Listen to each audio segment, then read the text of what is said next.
Hi, everybody. Welcome to Craft, such as it is here on the interwebs. I'm Denise Kiernan, and I am here with the super fantastic, awesome, amazing Susan Elizabeth Phillips. Cue Yay! applause. Hi, Susan. How are Hey, you? I'm doing great. How are you? I'm just glad we got everything, the technology all sorted out. Every time Oh, it's a cluster, isn't it? links and which browser to use, and good God, Hmm. so much stuff. But we made it, and we made it on time. So yay! For those of you who haven't come here before, Craft Authors in Conversation is usually hosted in person at a lovely little cocktail bar here in Asheville, North Carolina, called Little Jumbo. But things being what they are, we have taken Craft online, and it's working out in a way because I mean, normally, unless I am in your neck of the woods or Yeah. you're in mine, I don't get to hang out and talk to you.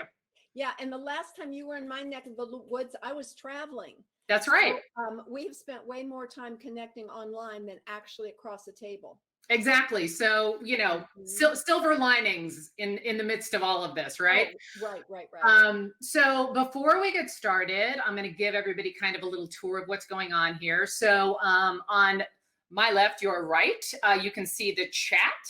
And what you can do there is you see somebody you know, you can got chat with each other. Mr. Joe, my Mr. Joe is in the background. He will be working the chat as well. If something interesting comes up, he will do his best to put appropriate links and everything. Hi, Joe. Put links and everything over here in the chat for you. Also, halfway through it, so one of the great things about Craft is that we would be at this wonderful cocktail bar, and the co-owner, Shawl, would always craft a cocktail inspired by whoever the author was. And even though we can't be there drinking them, we can be here drinking these. So first of all, I mean, cheers, Susan, that we're making this happen. Not this fun.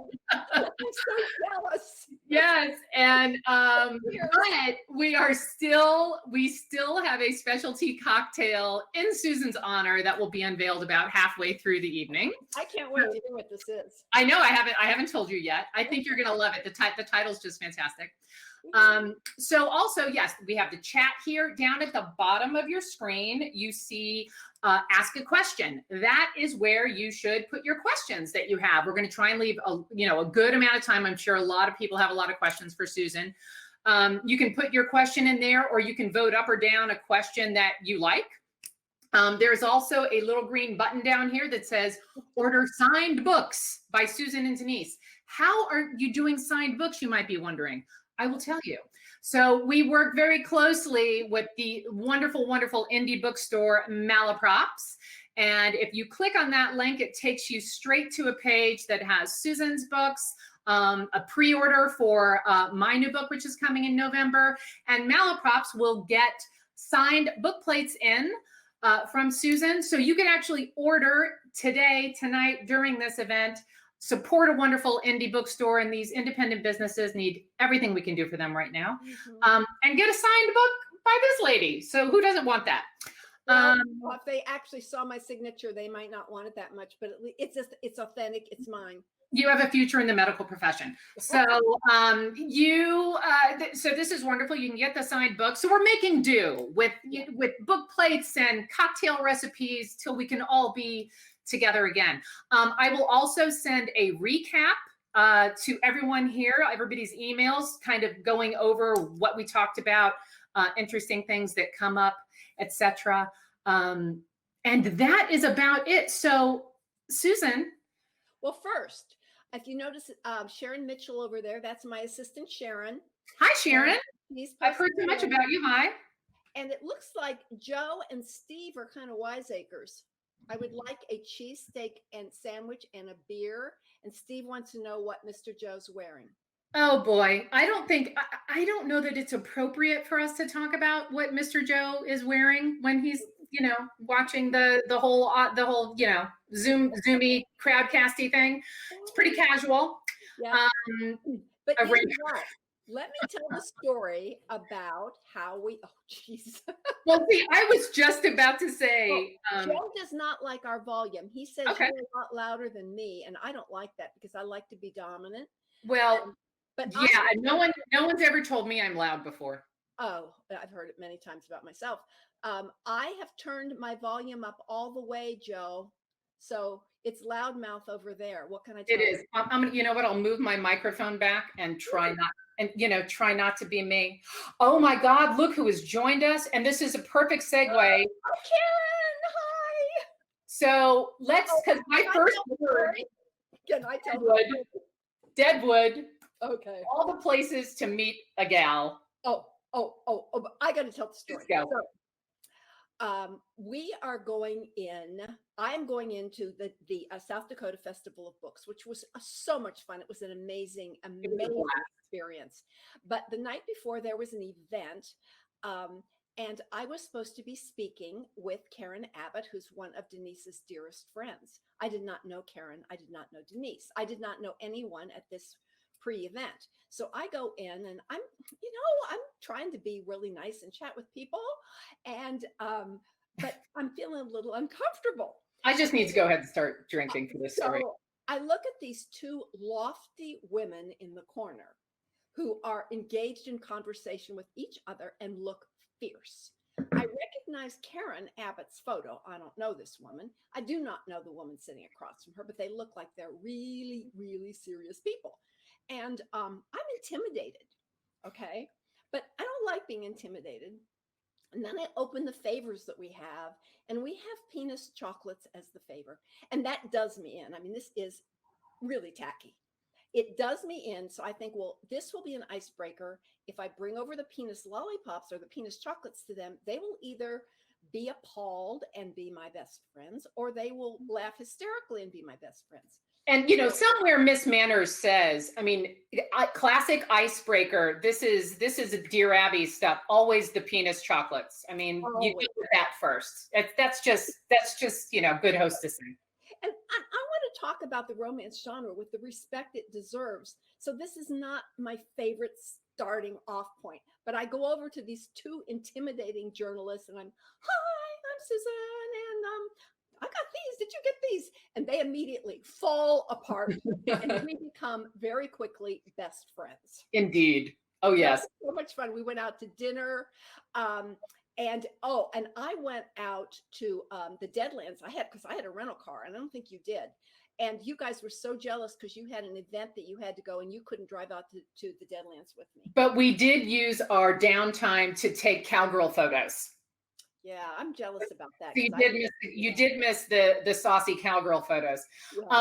Anyway, you actually, it was such a great way to meet. But it was kind of funny because all of us were involved in this event. And you'd think the organizers might, tell the people, don't be surprised. There are going to be penis pops everywhere. Just it's fine. Just they'll be on the tables. Don't worry about it. Luckily with me and Karen Abbott and Susan, it was, not a big deal, but it was a big deal to me. I didn't like it. I was like, where am I? It was bad.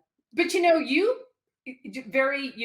kind of coasted past it a little bit. You brought up something very interesting, which is respect or lack thereof for the romance genre.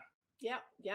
And a lot of people may not know this, but romance readers basically keep publishing going. Seriously. Avid readers. And when you give out a lot of writing tips, I give out a lot of writing tips. People are always asking us. One of the things that you mentioned, because I do want to talk about, like, as a writer, how you share your work and when you share your work and with whom. You were talking about writing groups and that people have to be careful if they are actually writing genre, romance or, mystery or, pot boilers or whatever, that their group understands the genre so that they are actually able to critique the writing rather than the actual. I mean, have you had experience with this or known people who have had trouble with this when they're in like a writing kind of, community? Such a good thing to talk about. I have not had personal experience with this because I have kept myself out of every writing group that there is. That said, I've heard real horror stories. And it's not just from people who don't understand the genre. A lot of times, writers who don't understand the genre try to be really respectful. Sometimes it's from people who do know the genre, but they have certain romance tropes that they like, that they hate.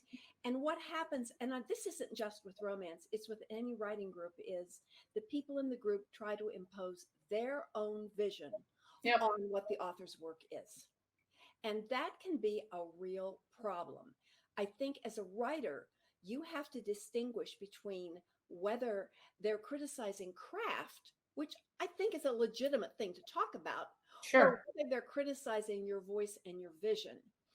If, for example, when I do writing seminars for people who are writing novels, especially in romance, I always tell them, I always said, well, you know, I've not read what you have written. This is for new writers. I've never read what you've written, but I'm telling you right now, throw out chapter 1 and start your book with chapter 2. Because this is just a matter of craft. Young writers or new writers tend to put all of their backstory in the first chapter. Yeah. The idea is, well, the reader has to know all this to understand the story.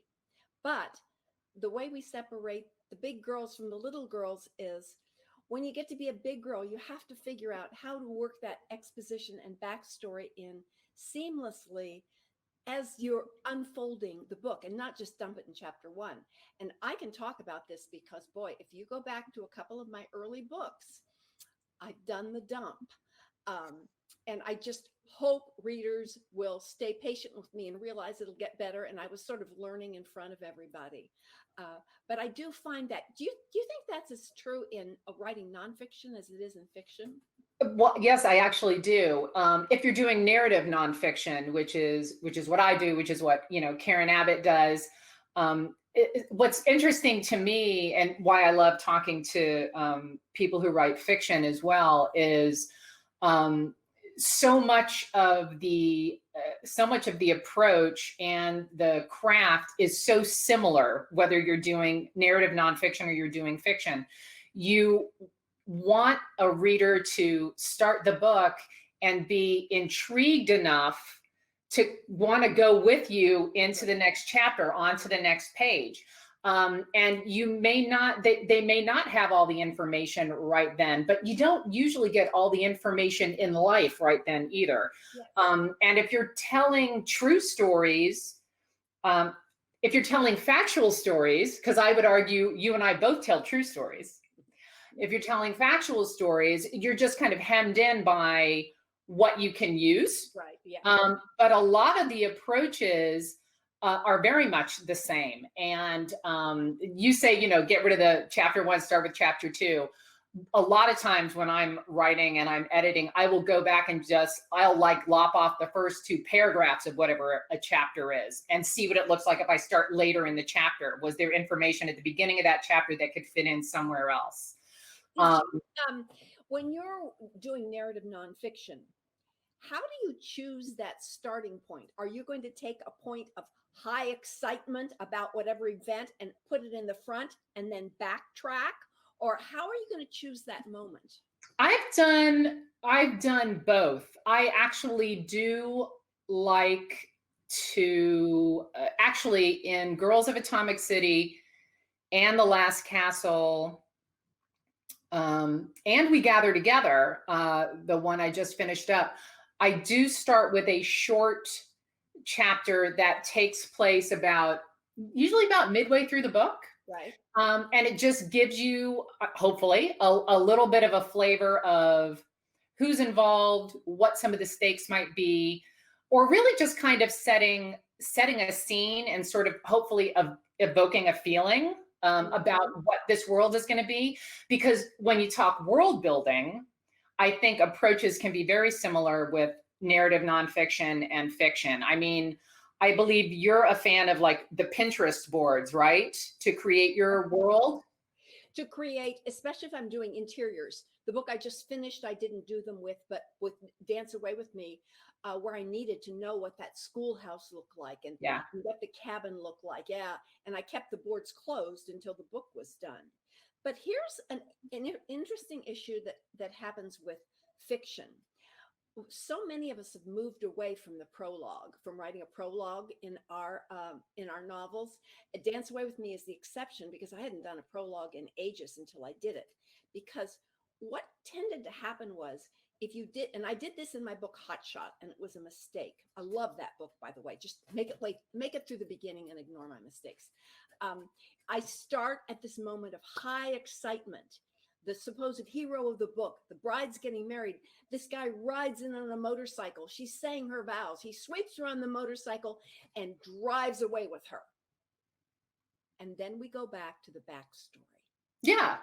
It's hard, because when you started that strong, the reader does not want the backstory then. They want to go from that moment. So I think that's got to be an issue with you, and it certainly is an issue Sure. when you're doing fiction. You want it to be enticing, but not just, if you're gonna take them from 0 to 100 in a book, you want the prologue to be maybe 50, 60. Yep. then we can go back. 100%. Yeah, totally. Yeah. So young and so stupid. Oh my God. But then don't you ever like catch yourself doing editing's because writing is in the rewriting. Yes. I mean, I love to rewrite. I hate a blank screen. I love to rewrite. Yeah. What is it? Didn't Nora Roberts say, she's got I can fix a bad page. I can't fix a blank one. By the way, I talked to Nora about that. She said she got that from somebody else, but we all quote her on it. It's so true. I always heard it was her. She said it wasn't her. No, she said it wasn't her.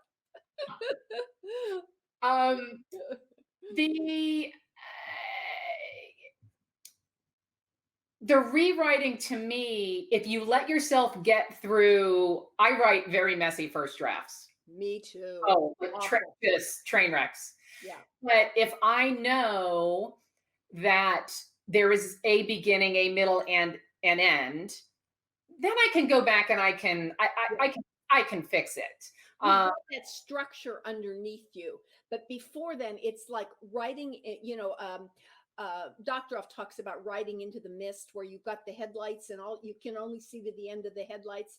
I always thought that was such a great analogy, because that's the way I feel. Once I've got, even if it's just stupid down on the page, then it just gives me something to work with. Yeah, I think of it as, there are two things that always come to mind for me. One is just a skeleton, like literally having a skeletal structure. So before you put the skin on and the hair and then the clothes, and maybe you want to give them fancy earrings, or maybe you decide against the fancy earrings, but first you have to have the skeleton. Yep.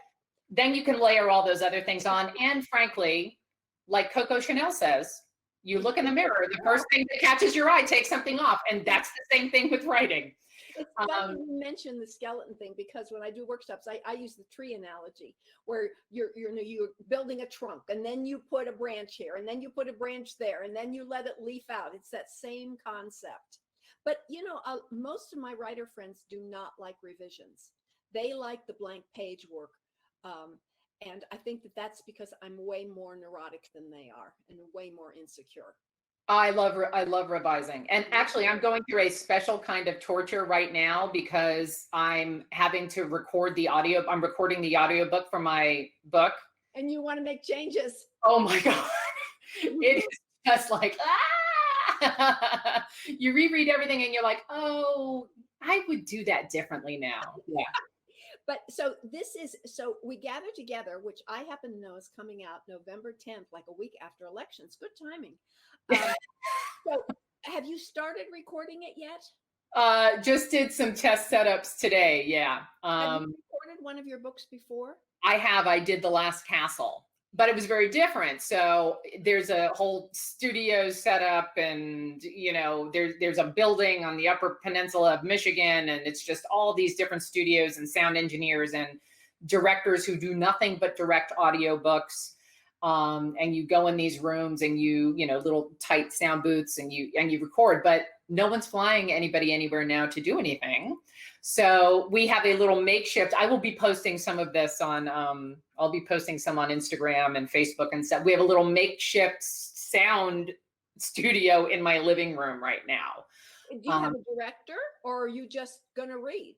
No, we have. So basically, there's a sound person with me physically in the room here, Mhm. and we are connected, via the magic of the internet to a producer and a director, and they are on the headphones the whole So time. So the they can. sound producer is somebody that you can cloister with. It's not an outside person coming into your house.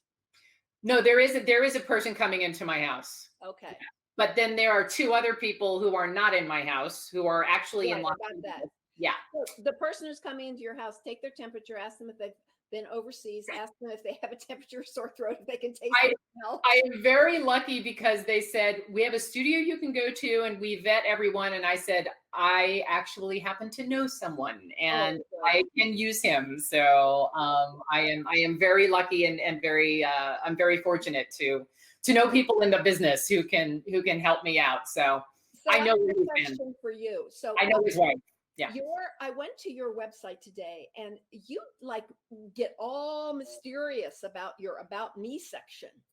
So my question is, okay, so you are a See how this already happened? We're like 20 minutes in and you're asking it's no, no, fine. no, no. It's my turn to speak. It's my 2 minutes. Don't interrupt. Don't make me turn off your mic. Um, so you have quite a reputation as a journalist. And I know you did The Last Castle about the Biltmore, Girls of Atomic City, and boy, do I have something to tell you about that. And your new one, We Gather Together, you've done screenplays. You were a writer on Who Wants to Be a Millionaire? I was the head writer, Susan. Woo, woo, woo. Okay. A writer. And you did like YA and things. Have you done any fiction at all?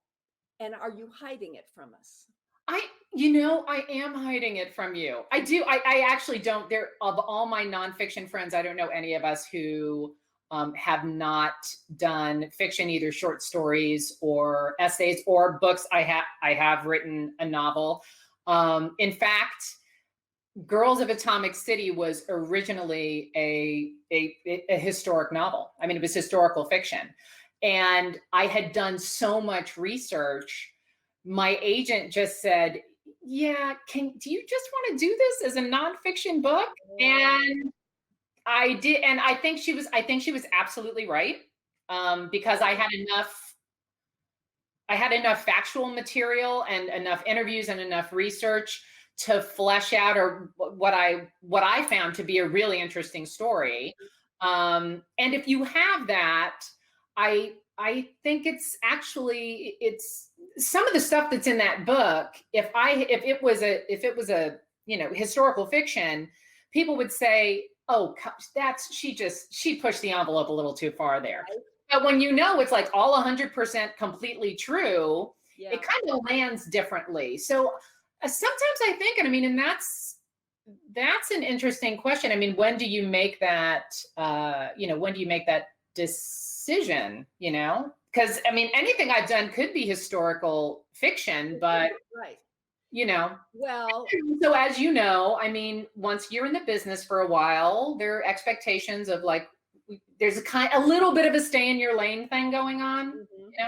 Yeah, and sometimes that's good and sometimes it's not, but you must Right. have made a good decision because are you ready, everybody?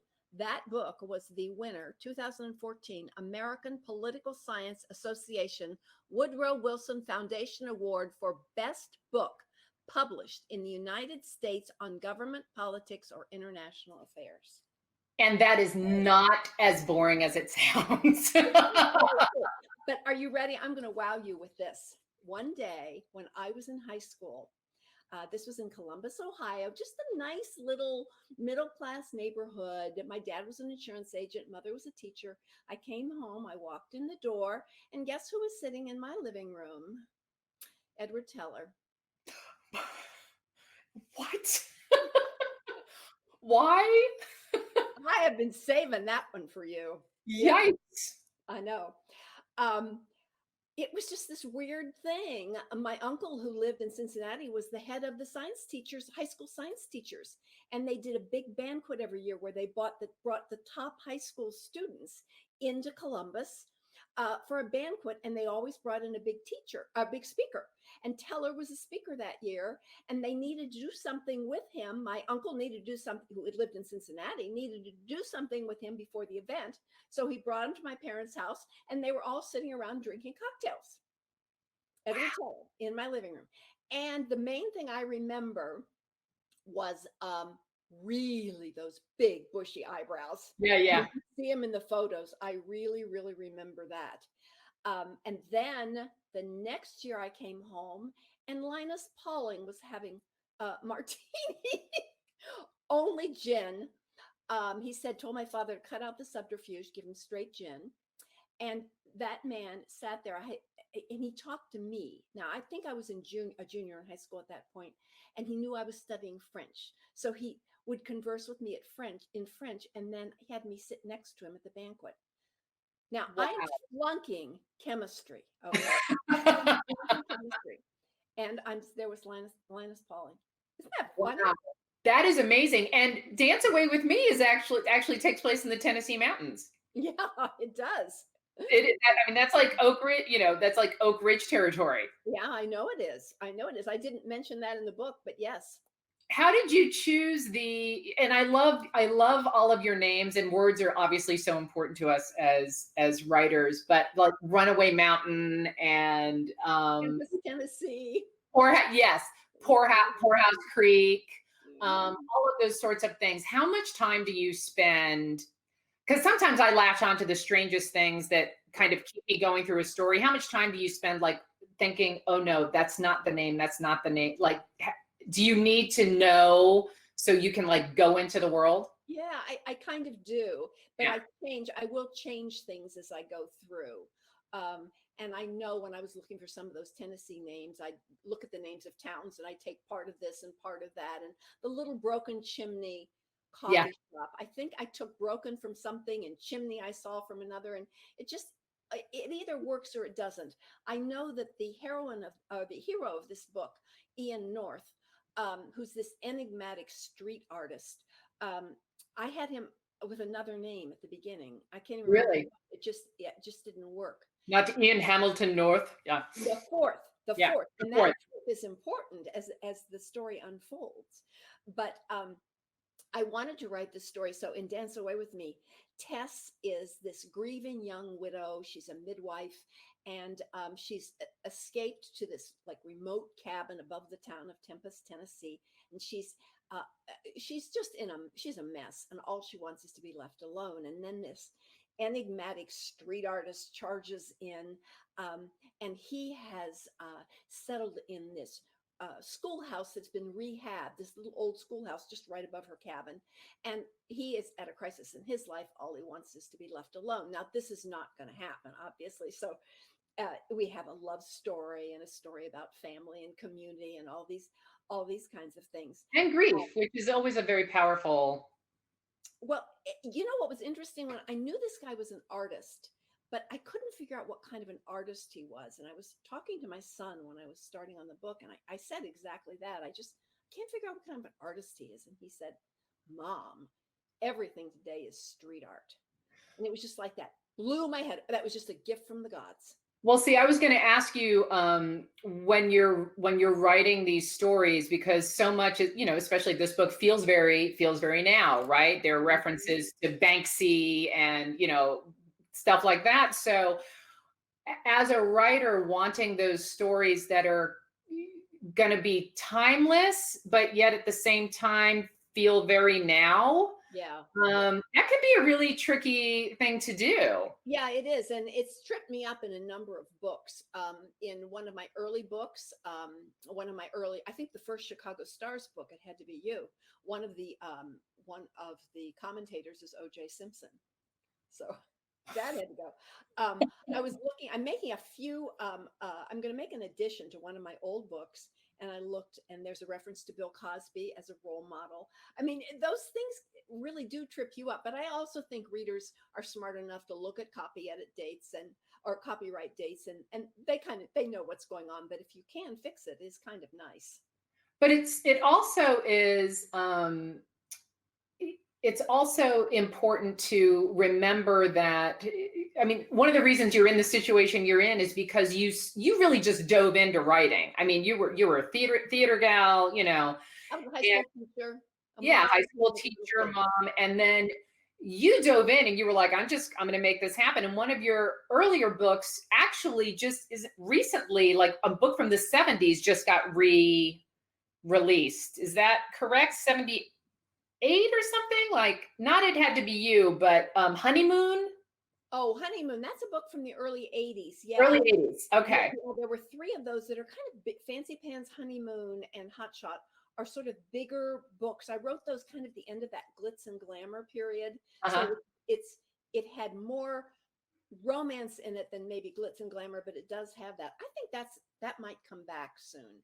That's interesting. Do you know when because you do standalone books and you have, like you have the Why Not Texas books, you have Chicago Stars, the series. Do you know when you're doing a book, this is going to be the start of a series, or you can't I tell? should be so well organized. Yeah. Everything tends to be really organic in my career and not to my benefit. You know, when I was writing It Had to Be You, I just had this idea I'd always had about what if a woman who knew nothing about sports inherited a professional football team. Oh, it's a fantastic premise. It was great. And I start this book and I'm working on it. I'm really loving it. And all of a sudden, this wide receiver out of Tularosa, Texas, named Bobby Tom Denton comes into this book. And he is so arrogant and so full of himself. And I'm thinking, I got to know this guy's story. So I just tumbled into that. And I thought the series was done. I start writing another book. And then I start thinking, it just goes back and forth. I have no plan. No plan. You were actually promoting one of the Chicago Star. I forget which one when I met you. It was that you were promoting a Chicago. Yeah, First Star I See Tonight, I think I was. Yeah, That's right. First Star I See Tonight. Yeah, that was. It- But the street art thing, yeah. oh, I'm passionate about Banksy's work. I mean, I just think he's an amazing, amazing artist, and the whole street art movement. And once I started digging into that, there's just so much incredible art now. And now, like all of the neighborhood art shows you're seeing and all these urban art shows, everything is moving outside. Yep. So my son's words about how everything is about street art during the pandemic, I think that's even more important. And it was also interesting for me to really figure out what the difference was between street art and graffiti. Uh-huh. Because most street artists start tagging buildings. And, you know, none of us like that kind of urban blight. But at some point, it seems to transform Sure. beautiful murals or really interesting constructions. So it was that I love doing that kind of research. I'm kind of an art museum junkie anyway. I love that when you come to Asheville, there are huge outdoor areas that have been designated for various street artists and graffiti artists, and they're just all these buildings, and they've just been covered with the most amazing like tributes to local heroes or farming or you know, schools, musicians. It's amazing. It's all over the place, and it's so reflective of actually. Joe said steak. He's not kidding. There is actually a really big mural of steak. There is. I like it. It's actually kind of funny. You think about that. You think, okay, there's steak on. What is steak about? Well, does that make you stop? Is it just boring? Do you walk past it, or does that make you say, well, wait a minute, that came from a cow. That was a living animal. Do I really want to eat that? It's really tasty. I guess to me, anything like that if it's boring, if you walk by it, it's boring. To you, it's not great art. If it makes you stop and look, even if it's a steak, and it makes you think about that, then all of a sudden that becomes art. That's my theory of contemporary and of art anyway.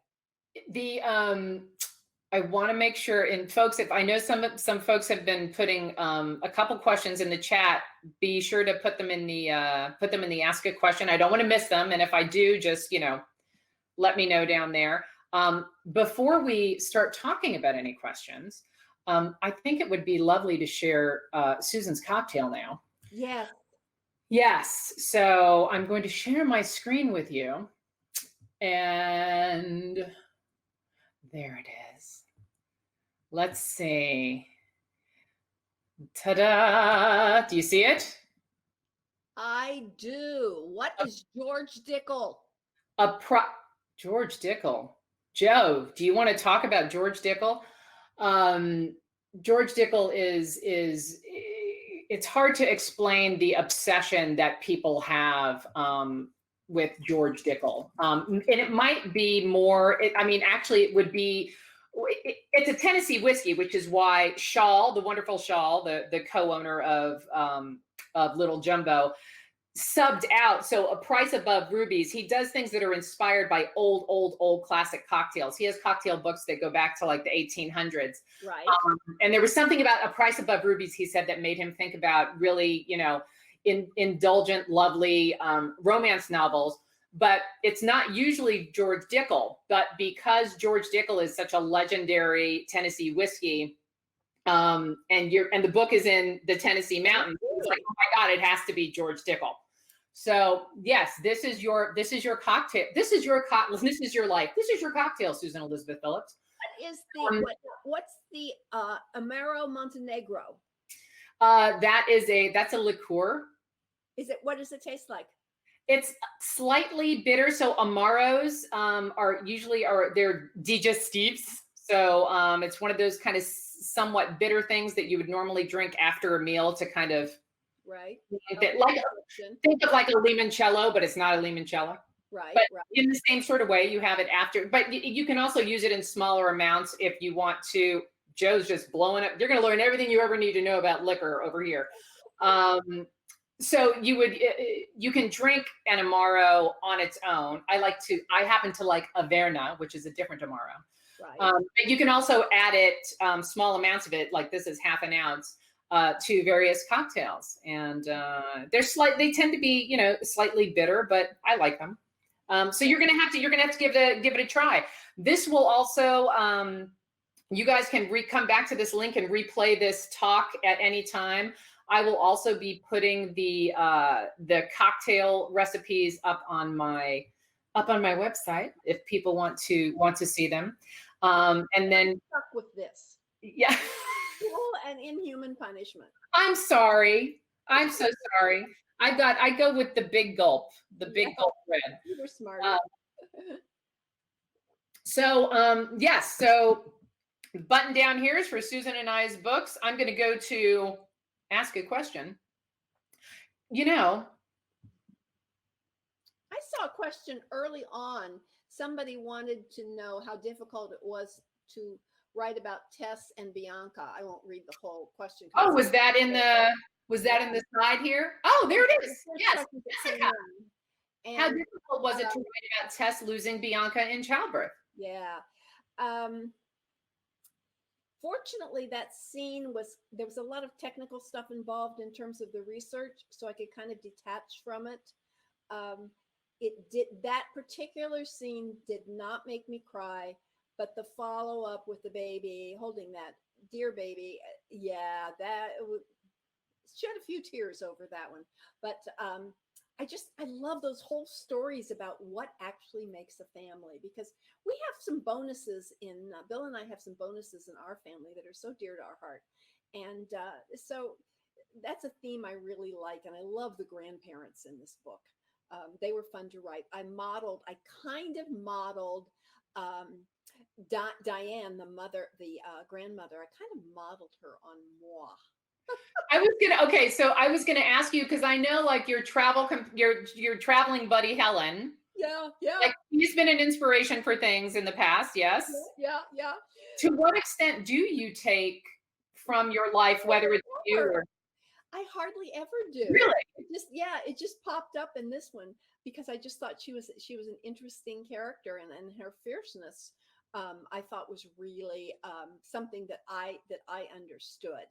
So, but let me ask a question to you now that has been really on my mind. How do you choose what topic you're going to write about? What is it that catches your interest? Does it have to be political? Well, no, or you wouldn't have written The Last Castle. What catches your attention? I first of all, I have tons of ideas all over the place. Notebooks, computers, Post-its, notepads, on my phone, pictures that, Girls of Atomic City, I started writing because I got curious about an old picture that I saw. That's not always the case. Sometimes ideas or parts of ideas or something I'm curious about, I'll start gathering information on it, but it just doesn't feel like it's ready. It's not baked, it's not ready to go yet. And sometimes those ideas never are. So I think the thing that I look for most is something that kind of sticks with me and will not let me go. Because I mean, let's be honest, these books stay in your life for a long time. And you have got to be really interested in them and I have to maintain my own sense of curiosity about my characters. Whether they're real, whether the time period's interest, there has to be something about what's going on that's curious for me. And I also like to look at a way to kind of focus a tiny lens on what is a larger aspect of the American experience, sort of. So, the Girls of Atomic City is really, it is the story of the dawn of the nuclear age, right? That's a huge, big story. It's actually a very, it's about this group of young women in Tennessee. So it's a way to focus a larger, shift in American culture in like through one little point of view. And with Biltmore, with The Last Castle, which is the true story of the largest house in America, to me, that book was really about the changes that were taking place in America as we went from the 19th to the 20th century. There were a lot of changes in class. There were a lot of changes in, the industrial age had landed. I mean, so many things were shifting.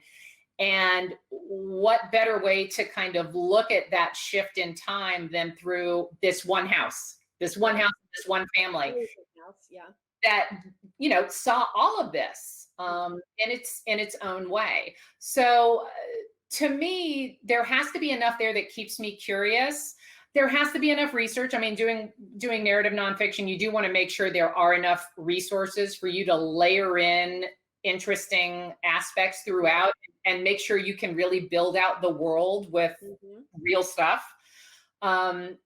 But if the research is there and, compelling characters are there and they somehow to connect to each other, because I don't write biographies and I don't want to, and there's nothing, I like reading them. It's just, it's just not my thing. Yeah. So, but it's amazing. Sometimes I will go back through idea files or notebooks or lists or whatever, and I'll just look at stuff and go, that is the worst idea ever. What was I thinking? And then every once in a while you come across something and you're like, well, too late. Somebody did that. You don't want to censor yourself, though, when you're doing those kinds of things, when you're keeping all those notes. You don't, because you never know. But so what about We Gather Together?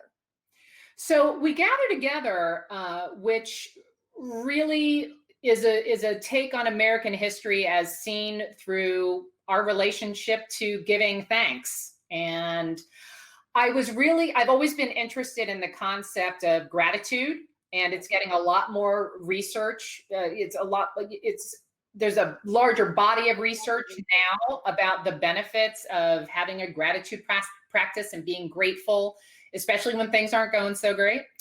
And so I knew there was something about being grateful and Thanksgiving traditions, which are not necessarily American traditions, right? Cultures have been giving thanks and having those kinds of ceremonies and rites since humans have been on the planet. And I knew that there was this amazing, remarkable, widowed mother of 5 with no formal schooling who became one of the most influential editors in the United States in the 19th century. And she got it in her head that what we were doing in this kind of ad hoc, quasi-seasonal manner that kept shifting, we needed to have a day of thanks that everybody got together on. And she just started petition. This woman worked on this for decades. And so it's sort of about, and the actual national holiday of Thanksgiving took root in the middle of the Civil War, when everybody was just, So, Abraham Oh, Lincoln, yeah. I'm thinking that I was thinking FDR, but FDR is the one who actually set the date. Is that what the difference is between Lincoln with Thanksgiving? Well, actually, there was no congressional act establishing Thanksgiving until FDR's. So it was still theoretically at the whim of a president and at the whim of governors who could say, yeah, we're going to go along with the day that the president decrees, or no, we're not. And, there's a really interesting story about when Roosevelt, being pressured by, the further we get into the 20th century, the more commercial aspects of Thanksgiving start to show up. And you had vendors saying, that Thursday doesn't work for us. We need a longer shopping season, and, pressuring him. And there were a couple of years with 2 Thanksgivings. Really? Oh, yeah. So, but it's not. But it's like about. I was saying, somebody said, it's when is a book about Thanksgiving? When is a book about giving thanks, not about Thanksgiving? And it really is when it's about tenacity, being grateful, and looking at how our culture has evolved, our relationship with those habits, those ceremonies have changed over the last, 200, 300, 400 years. So it's a really interesting, but I knew I didn't want, I'd been fascinated with her for a long time, but I didn't want to do a biography. Right. Sounds like this was a really great approach to it. Yeah, it allows me, we're in ancient Rome. There's the Civil War. We come through World War II. There's Thanksgiving during the Spanish flu, which when I wrote this book didn't seem like it was like, yeah, Thanksgiving during the Spanish flu. Then I'm editing it going, oh my God. Because as you know, when you write books, you don't know what world they're going to land in, So, will you agree now in a public forum to do a Facebook Live with me when this book comes out? Yes, I would love to do that. Let me show you. I will even show you I think I have my covers here somewhere. I would love to do that. I would love to do that. That'll be really fun. There it is. Oh, that's gorgeous. I really like it. I think it's pretty gorgeous. Yeah. So oh my God, I would love to do a Facebook Live with you. That will be fun. Oh yeah. That'll be a good time. Yeah, we should set that up. I got to get it on the calendar so I don't. Can you write? Joe says, can you write a novel consisting solely of cast-off chapter ones? No, Joe, you can't. Next question. Yeah. When did you start writing romance, and did you dabble in other genres first, or was it love at first sight? That's a good question, because I actually wondered if you ever thought about, your first book was with a friend. Right, with a friend. We were both home with little kids. That was this was where I wanted to tell my stories. I wanted to tell love stories, happy ending love stories. And even though my books have changed a little bit over the years, I wrote a couple of historical romances, and then I wrote these bigger books that tended to be romance and glitz and glamour, and then more straightforward romance. But I think certainly my last, 10 books, my books straddle that line between romance and women's fiction, because I want more than the billionaire and the feisty young girl in the typing pool. I want to tell a bigger story than that. Although I do have to say I love reading that story, but I want to write about a bigger story about where I'm talking about female friendships and building family and community. So I've always walked that line between romance and women's fiction. But the thing that is really cool about the romance genre is, honest to Pete, there is something for everyone. People who say they don't look like romance. Well, there might be some authors they don't like. There might be some kinds of books they don't like. I'm certainly like that. But wiping out the whole genre, it is a feast out there. My friend Jane Ann Krentz used to say that because romance got so little respect, and it certainly has changed over the years. It has. We could do anything we wanted because we were flying under the radar. Yeah. The academics weren't looking at our work. The critics weren't looking at our work, and the reviewers. So there was this unbelievable freedom, especially in the 80s and 90s, to do anything we wanted. I mean, the time travel romance, which is now, I mean, we've seen it a million times, but I remember when that started, how revolutionary that was. So there's just been mainly women doing these extraordinary literary experiments in this genre, which is just so elastic. You can get any degree of sexuality you want, from tame to squirmy disgusting. I mean, it's, not to put a value judgment on it, but personally speaking. So it's just, it really is a place where women can find lots of things to read. And boy, have we seen in the pandemic, as I understand it, our numbers are way up. Oh yeah, I've heard is genre fiction, especially romance, mysteries, thrillers, detective potboilers, all those are just, flying off the shelves. Because they're predictable. In genre fiction, there is an order. You've got a bad guy, or you've got a couple who can't solve their problems, but by the end of the book, the universe has established order. All is right with the world.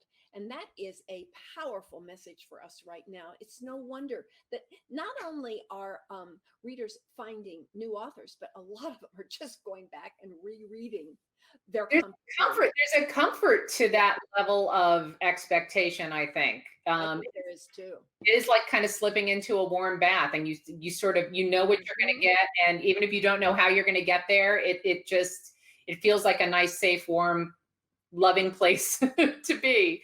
It's what we all want right now. Yeah, what we all want right now. Are there any interesting trends you see evolving now in the genre? It's wide open. We're seeing.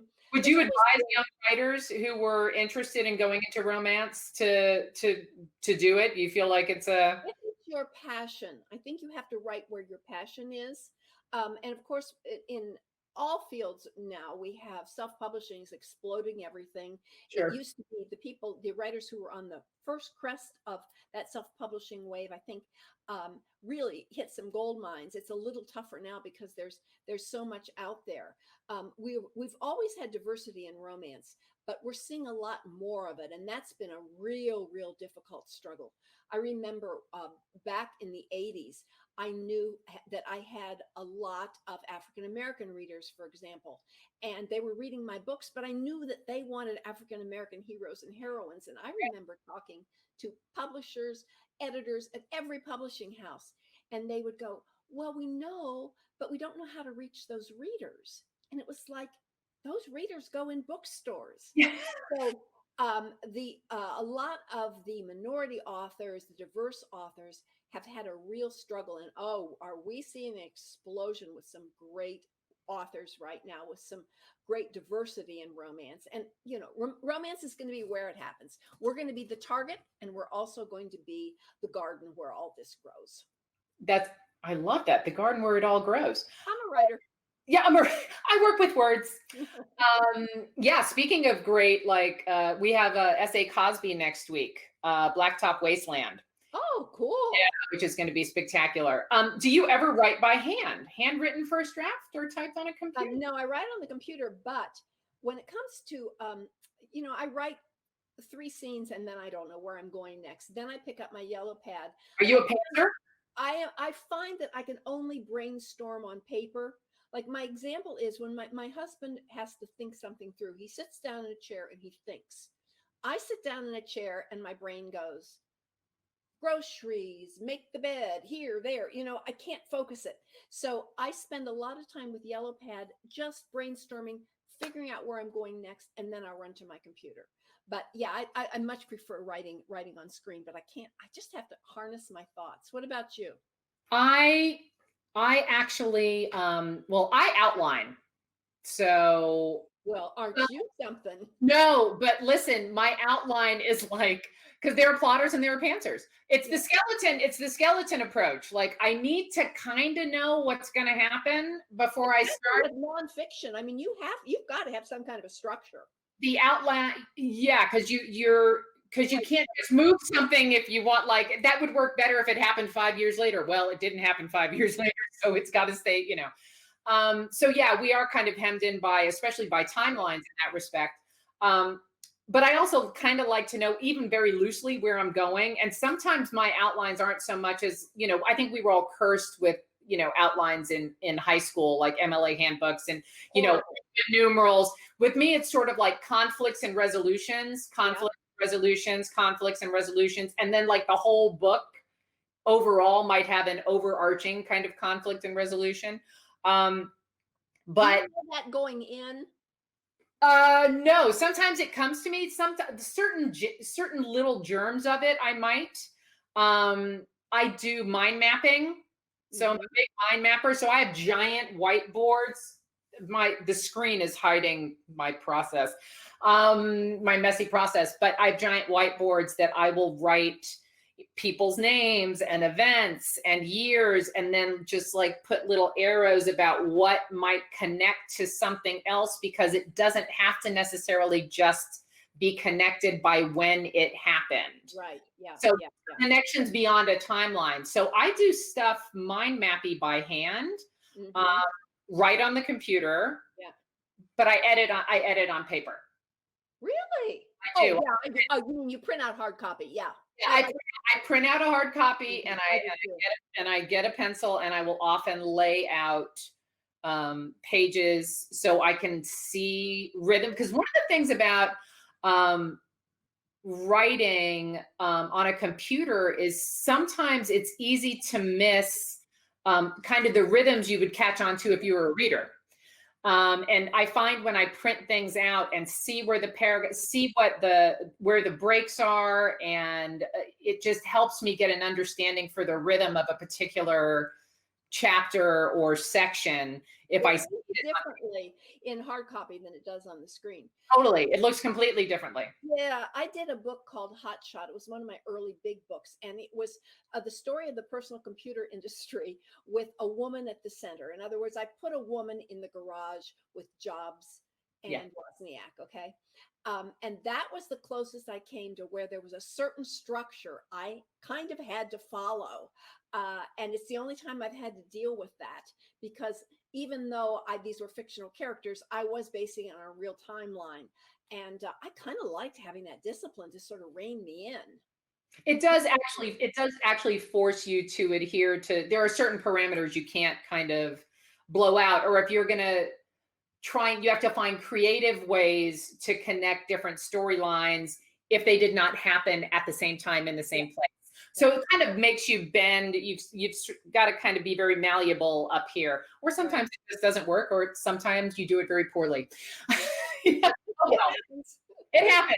I could talk to you for hours, but we have to decide when I will do my Facebook Live with you. I can't wait to do that with you again. All right, I will email you tomorrow with possible dates, and you can look at them and see what works. But I'd like to do it, right around the pub date. That'd be great. I'd love that. I would love that. So everybody, thank you all for coming and chatting and asking questions. And you guys were wonderful. And so you can, if you didn't order the book tonight, if you did, Susan will get book plates to Malaprops, and Malaprops will send you a signed book. You also, I will be sending out a recap email that will tell you how you can watch this again whenever you want. I will corral our little our Tennessee whiskey notes and our mind mapping notes in the chat and include those.